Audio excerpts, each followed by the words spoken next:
Genghis Khan নামটা শুনলেই ভয়ে আতঙ্কিত হয়ে ওঠেন অনেকে, বিশেষ করে যারা ইতিহাস সম্পর্কে সামান্যতম হলেও ধারণা রাখেন। এই চেঙ্গিস খান ছিলেন পৃথিবীর ইতিহাসে অন্যতম অপরাজিত জেনারেল, যার সমকক্ষ সেনাপতির সংখ্যা মাত্র হাতে গোনা কয়েকজন, যিনি এককভাবে জয় করেছিলেন পৃথিবীতে সবচেয়ে বেশি অঞ্চল এবং যিনি একই সাথে 4 কোটি নিরাপরাধ মানুষের মৃত্যুর জন্য দায়ী।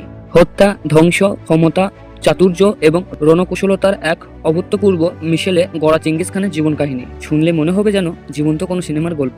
ইতিহাস সৃষ্টিকারী দাপুটে এই বিজেতার জন্ম হয়েছিল মঙ্গোলিয়ার স্টেপ চারণভূমিতে। ধারণা করা হয় চেঙ্গিস খানের জন্মস্থান ছিল উত্তর মঙ্গোলিয়ার খেন্তি পর্বতমালার অন্তর্ভুক্ত বুরখান খালদুন পর্বতের খুব কাছে দেলুন বোলদাখ নামের এক জায়গায়। খুব সম্ভবত 1162 সালেই তার জন্ম, তবে এর কোনো সঠিক প্রমাণ মিলেনি। বলা হয়ে থাকে অনন্য নদীর পাড়ে তৃণচারণ ভূমিতে তার বেড়ে ওঠা। যদিও সারা পৃথিবীর কাছে তিনি পরিচিত চেঙ্গিস খান নামে, তবে এই বিশ্ব বিজেতার আসল নাম কিন্তু চেঙ্গিস নয়। চেঙ্গিস খান তার উপাধি, তার প্রকৃত নাম তেমুজিন।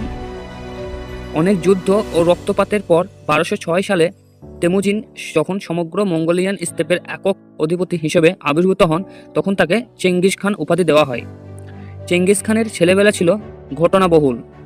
চেঙ্গিসের পিতা ছিলেন স্থানীয় গোত্রপতি, তাই অভিজাত্য ছিল চেঙ্গিস খানের জন্মগত। মঙ্গলদের রীতি অনুযায়ী 12 বছর বয়সেই তার বিয়ে দেওয়া হয়। বর্তে নামে এক ফুটফুটে মেয়ের সাথে বিয়ে হয় তার। তবে ছোট্ট চেঙ্গিসের কপালে সুখ বেশি দিন টিকেনি।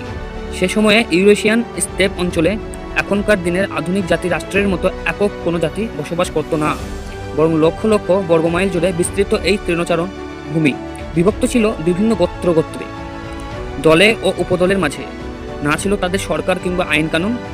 গোত্র বা কবিলাতান্ত্রিক সমাজে গোত্রের রীতিনীতি ছিল চূড়ান্ত। ছিল না পুলিশ, কোটালে কিংবা কাজী।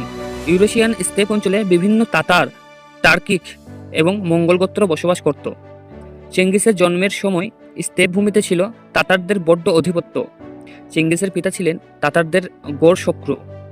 মঙ্গল জনশ্রুতি অনুসারে তাতারদের দেওয়া বিষ মিশ্রিত ঘোড়ার দুধ পানে মৃত্যু হয়েছিল চেঙ্গিসের পিতার মৃত্যুর পর অপ্রাপ্তবয়স্ক চেঙ্গিস খানের নেতৃত্ব মেনে নিতে চাইল না গোত্রের লোকজন।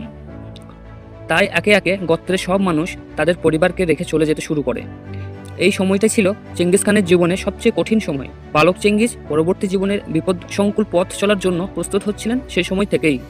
শৈশবের প্রতিকূলতার তাকে তিলে তিলে মজবুত করে গড়ে তুলেছিল ভবিষ্যতের জন্য। চেঙ্গিসের চরিত্রের কঠোরতা বোঝা যাচ্ছিল বাল্যকাল থেকেই। মাত্র 13 বছর বয়সে নিজের সৎ ভাইকে হত্যা করেছিলেন। হত্যার কারণ ছিল খুব সামান্য, খাবারের ভাগাভাগি নিয়ে ঝগড়া। 17 বছর বয়সে চেঙ্গিস ঘরে তুলে আনেন তার বাল্যবধূ বর্তকে। চেঙ্গিসের জীবনে হাজার হাজার নারীর সঙ্গ থাকলেও বর্তে ছিল তার প্রথম ও শেষ ভালোবাসা। অসংখ্য সন্তানের পিতা হওয়া সত্ত্বেও শুধু বর্তেকেই গর্ভে জন্ম নেওয়া 4 ছেলেকেই উত্তরাধিকারী হিসেবে মনোনীত করেছিলেন তিনি। বর্তে আর চেঙ্গিসের এই ভালোবাসার ইতিহাসে বেঁচে আছে অনন্য হয়ে। বেঁচে আছে বর্তের গর্ভে জন্ম নেওয়া চেঙ্গিসের 4 ছেলের নাম। বর্তেকে নিয়ে খুব বেশি দিন একসাথে থাকা হলো না চেঙ্গিসের। কিছুদিনের মধ্যেই আবারও এলো বিচ্ছেদ। প্রতিপক্ষ অতর্কিত হামলা চালিয়ে হত্যা করলো চেঙ্গিসের গোত্রের লোকদের, সেই সাথে তুলে নিয়ে গেল তার স্ত্রীকে। এই ঘোর বিপদে চেঙ্গিস খান তখন তার পিতার বন্ধু তুঘলুল খানের শরণাপন্ন হলেন।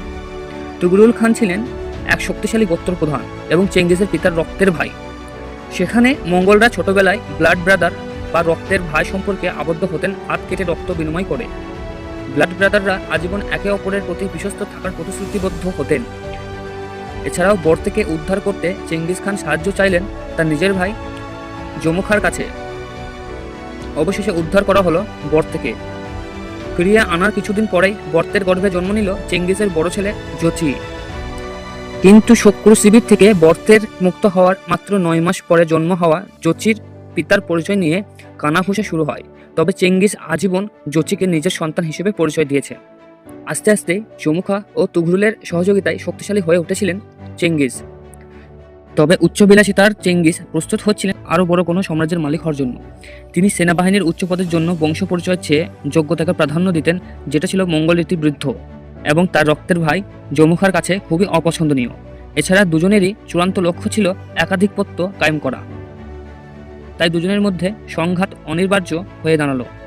এককালে চেঙ্গিস রক্তের ভাই জমুখা পরিণত হলেন চেঙ্গিসের ঘোর দুশমন। সময়ের সাথে সাথে আধিপত্য বিস্তারের এই সংঘাত কমলো না, বরং বেড়েই চলল। তবে চূড়ান্ত মীমাংসা পেতে বেশি দিন অপেক্ষা করতে হলো না। চেঙ্গিস খানের জীবনে সবচেয়ে গুরুত্বপূর্ণ ঘটনাটি ঘটল 1206 সালের দিকে। অর্থাৎ চেঙ্গিসের বয়স যখন মোটামুটি 35 বছর। মঙ্গোলিয়ান স্টেপ তখন দুই শিবিরে বিভক্ত। একদিকের নেতৃত্বে চেঙ্গিস, অন্যদিকে জমুখা। চেঙ্গিসের সাথে বেশ কয়েকটি যুদ্ধ। জমুখার পরাজয়ের পর জমুখার লোকেরাই তাকে চেঙ্গিসের হাতে তুলে দেয়। তবে চেঙ্গিস খানের কাছে সবচেয়ে মারাত্মক অপরাধ ছিল বিশ্বাসঘাতকতা।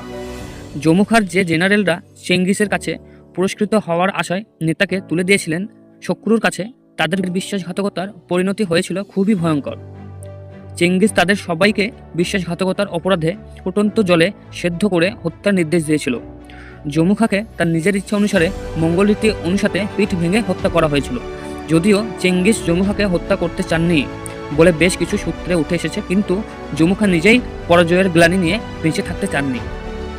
জমুখাকে পরাজিত করার পর মঙ্গোলিয়া বাকি গোত্রগুলোও একে একে চেঙ্গিসের বশত্ব মেনে নিতে থাকে। সে বছরই তাকে চেঙ্গিস খান উপাধিতে ভূষিত করা হয়। চেঙ্গিস খান হওয়ার পর চেঙ্গিস আরও 21 বছর বেঁচে ছিলেন, আর সেটাই ছিল তার জীবনের স্বর্গযুগ। সেই সময়ের মধ্যে তিনি জয় করেছিলেন চীন, ভারত, ইউরোপ ও এশিয়ার প্রায় 1 কোটি বর্গ কিলোমিটার বিস্তৃত অঞ্চল। এছাড়াও আফগানিস্তান হয়ে ভারতের পাঞ্জাব পর্যন্ত চলে এসেছিল মঙ্গল বাহিনী। ককেশাস ও কৃষ্ণসাগরের আশেপাশের অঞ্চলগুলো একে একে অন্তর্ভুক্ত হতে থাকে চেঙ্গিসের সাম্রাজ্যে। ইউরোপে চেঙ্গিসের জয়রথ পৌঁছেছিল বুলগেরিয়া হয়ে ইউক্রেন পর্যন্ত। অবাক করার ব্যাপার, চিরকাল অজেয় রাশিয়ার জয় করতেও চেঙ্গিস খানের বাহিনী একটুকুও বেগ পেতে হয়নি। 1227 সাল পৃথিবীর বুকে বড় সাম্রাজ্যের বিজেতার মৃত্যু হয়। এই চেঙ্গিসের সমাধি কোথায় সেটা কেউ জানেন না, কারণ তার শেষকৃত্যের উপস্থিত সবাইকে হত্যা করা হয়েছিল, আর চেঙ্গিসের উত্তরাধিকারীরাও সেটা গোপন রাখেন। তাই আজ পর্যন্ত চেঙ্গিসের সমাধি এক অজানা রহস্য। মঙ্গোলিয়ানদের কাছে চেঙ্গিস খান এক মহানায়ক। তার কর্মের মহত্ব আজও মঙ্গোলিয়ানরা হৃদয়ে ধারণ করে। তারা মনে করে চেঙ্গিস খান শুধু বিশ্বই জয় করেননি, তিনি সভ্যতাও গড়েছেন। মঙ্গোলিয়ানদের হৃদয় জুড়ে শ্রদ্ধার আসনে আছেন এই বীর সেনা। তাই তারা তাঁর সমাধি খোঁজ করতে চায় না। চেঙ্গিস খান নিজের প্রতিকৃতি আঁকা পছন্দ করতেন না, তাই চেঙ্গিস খানের কোনো আসল ছবি নেই। যেগুলো তার ছবি বলে চালিয়ে দেওয়া হয় সেগুলি আসলে পরবর্তী প্রজন্মের শিল্পীদের কল্পনা মাত্র। নিজের জীবন কাহিনী তিনি তার জীবনদশাতেই লিপিবদ্ধ করার আদেশ দেন, যা সিক্রেট বুক অফ মঙ্গলস নামে পরিচিত। বলতে গেলে রহস্যময় এই মানুষটির জীবন সম্পর্কে জানার একমাত্র বিশ্বস্ত সূত্র এটি। বন্ধুরা, এই ভিডিওটা যদি আপনাদের কাছে পছন্দ হয় তাহলে অবশ্যই লাইক ও শেয়ার করেন, এবং এই ধরনের রহস্যময় ও রোমাঞ্চক ভিডিও দেখতে আমাদের চ্যানেলটিকে সাবস্ক্রাইব করে রাখুন।